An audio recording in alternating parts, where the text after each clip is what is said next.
Rarity? What are you wearing? My emotions, darling. Stress couture. If you feel lonely, I could be lonely with you. Oh God, I'm not gonna hit you. Oh God, I'm not gonna touch you. Oh God, I'm not gonna hit you. You're not gonna touch me? Nope. You're gonna go home. On God. On God. On God. Let go. Bitch, I don't believe in God. Some of my favorite highlights from the Legacy comic. Here's a picture of Team Avatar as an adults next to Aang's letter to Tenzin. A little pamphlet about the 100-Year War. Some character profiles. Some locations. As well as a really interesting tidbit about the seasons and the different kinds of elements. There's a little waterbending scroll here, as well as a postcard that you could send from Ba Sing Se, a flyer for Iroh's Tea Shop, the flyer from the Fire Festival, as well as a Fire Nation Royal Palace postcard, the Boy in the Iceberg playbill, all the wanted posters, a little bio of Appa and Momo. We also have Katara's letter to Tenzin, and some locations of the spirit world. And then there's the iconic family photo next to a goodbye message. And in the back of the book, there's a guide to the fauna of just about the entire world. Highly recommend this comic. Makes sense, put the rollie on my wrist so they know what time it is. He didn't wanna fuck with me cause I'm the one. He got all the drugs and I got all the guns. So you wanna marry Daisy? Yeah, well good luck with that. You got about as much of a chance of licking the brim of my hat, cause she's a purebred. Her forehead's worth about as much as your car. So let's just say your little bouquet won't get you very far.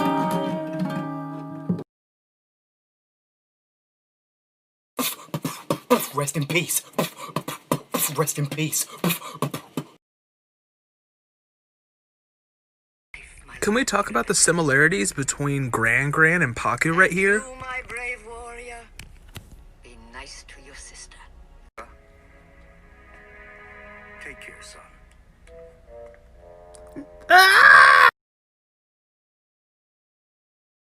This is going to be a 3-part series. There's so much that I want to talk about the Red Lotus and I can't squeeze it into one video.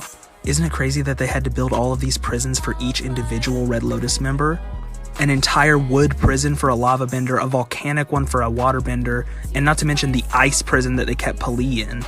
Now there are so many theories that Zahir killed Sokka in the Battle of the Red Lotus when they were trying to protect Korra.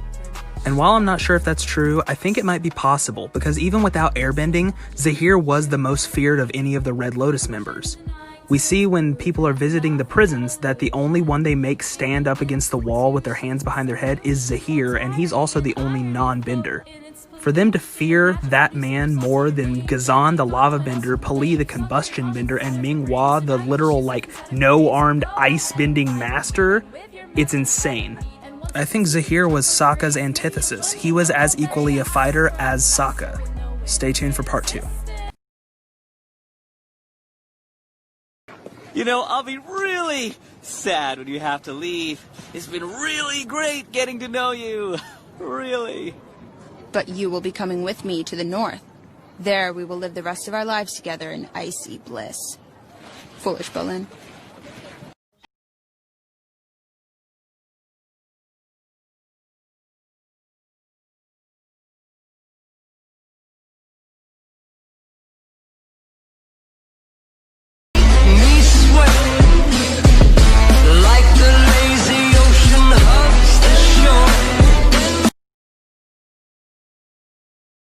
So I'm not the biggest Legend of Korra fan in comparison to The Last Airbender, but one thing I will say is their fight scenes are insane. I just think it's so much faster paced than The Last Airbender, and it's just dope.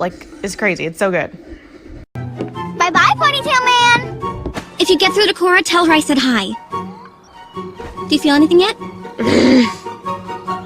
What's taking so long? Iki, I can't concentrate if you keep talking. All vegetarian island? Is that where you train airbending? Do we have to wear air acolyte clothes? Do we each get our own sky bison? And final question, how many trees are on this island?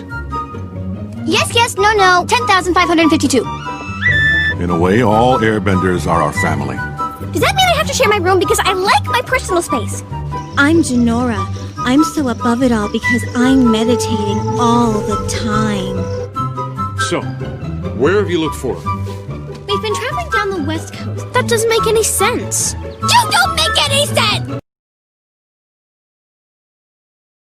Avatar misconception. This is General Iroh. This is also General Iroh.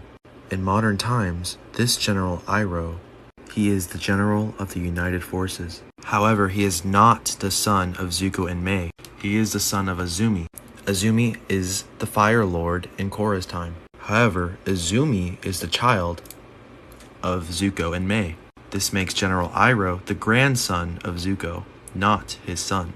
Most people get that mixed up. I love this so much. Zuko and his daughter Azumi. And I just found this funny. Look, what would the relationship with Azumi and her auntie Azula be like? Everyone in this picture is an elite human. Elite firebenders. Elite citizens of the Fire Nation. Represent General Iroh, Fire Lord Zuko, Fire Lord Azumi, and my homie, Dragon of the West, Iroh, the OG. And stick to the truth. I'll be able to tell if you're lying. Are you sure? I'm a pretty good liar. I am a 400-foot-tall purple platypus bear with pink horns and silver wings. Okay, you're... For all y'all saying that Aang's waterbending is more superior to Korra, I just want you to take a look at this real quick. This is young Korra. Look how cute she is. Learning from Grand Master Katara, the queen. She's getting private lessons on waterbending from Katara. At this point, she's an experienced waterbender. She is among the best out of the entire world. And she's getting private lessons from her literally. Aang was getting taught by Katara, but she was kind of young and kind of inexperienced compared to where she is at now, which is here, today. She's like, Hugh, Korra, waterbending is all about slow, calm movements. And that's understandable because waterbending is modeled after the martial art form of Tai Chi. Look at this and tell me she isn't a good waterbender, bro. Oh my gosh. This is without the Avatar state. Without the Avatar state. What? She couldn't have moved on to fire if she didn't master water first. And she's from the Southern Water Tribe, literally. Come on. A case for adult Aang. I've been seeing a lot recently regarding Aang's role as a father. People saying that he was a bad dad, that he didn't love Kaya or Bumi, that he was neglectful and played favorites. And regarding some of those points, you're actually kind of right.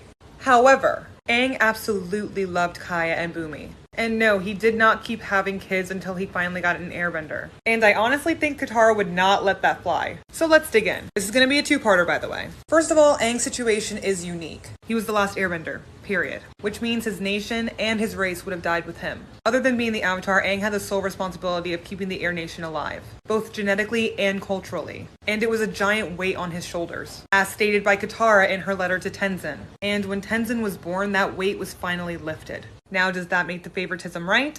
No. But it does offer an explanation. And I'll get more into that in part 2. We have to understand that Aang did not just have Avatar duties. Bringing back the Air Nation was part of keeping balance. This challenge is for all my Avatar The Last Airbender fans out there. Show your favorite character, your favorite ship, your favorite season from the show, your favorite episode, your favorite moment,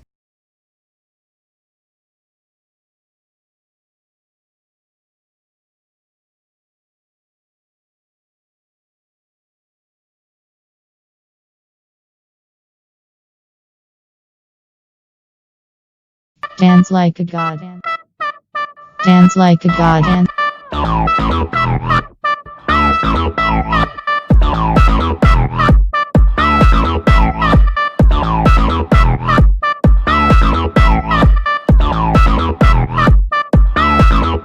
Dance like a god.